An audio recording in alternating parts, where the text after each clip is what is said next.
Hi, I'm Andrew Shovlin and I'm here to answer your questions from the Hungarian Grand Prix.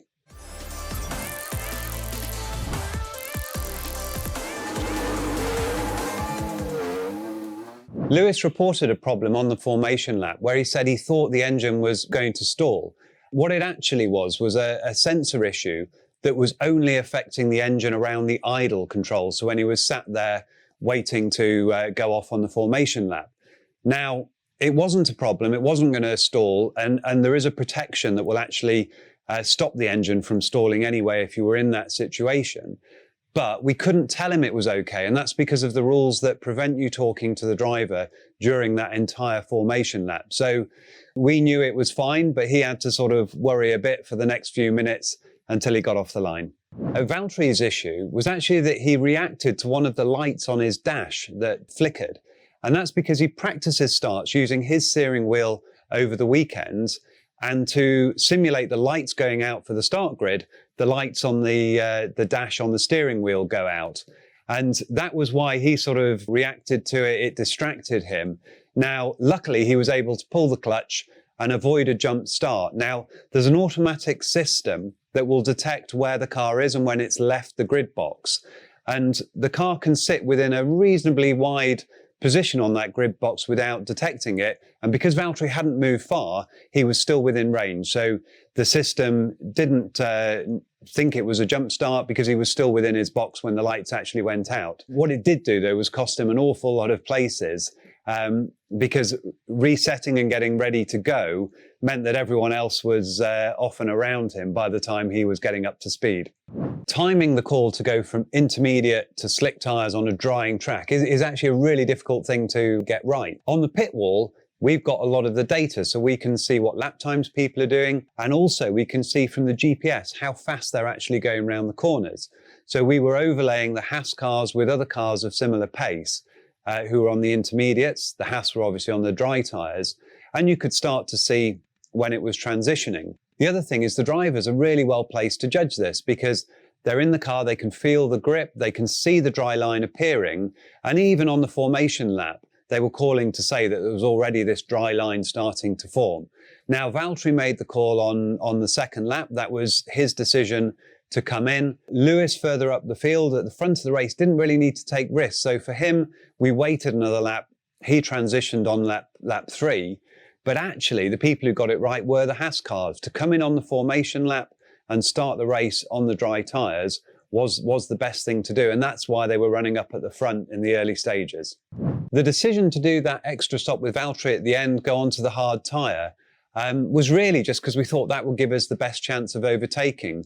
He got up behind Max Verstappen, but he wasn't really able to get through. And the tyres were too similar in age to actually get that tyre delta that allows you to do it. The other thing you could see from Max was actually when Valtteri was behind him, he was managing his pace. So he was able to drive off the pace, looking after the tyres, and still comfortably keep Valtteri behind him.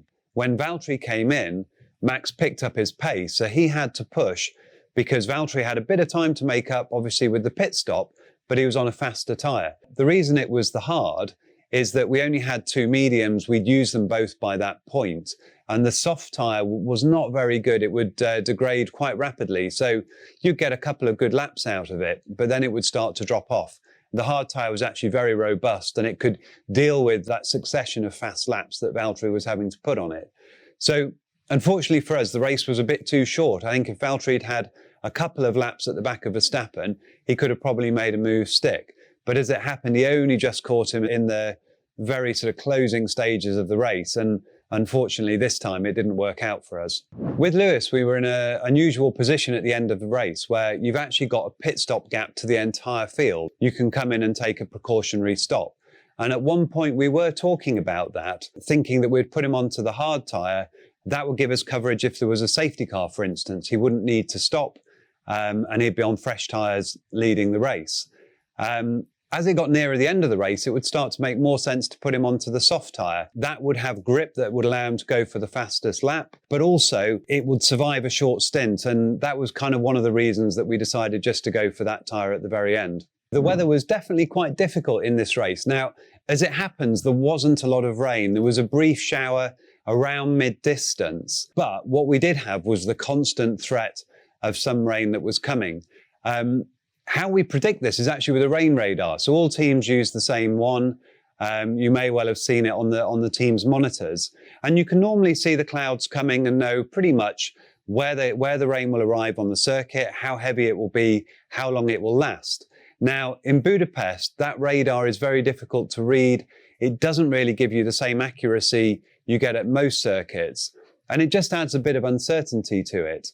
With Lewis, though, it was really just a case of building gaps so that if it does start to rain, you don't need to be the first to react. You can look at what everyone else is doing.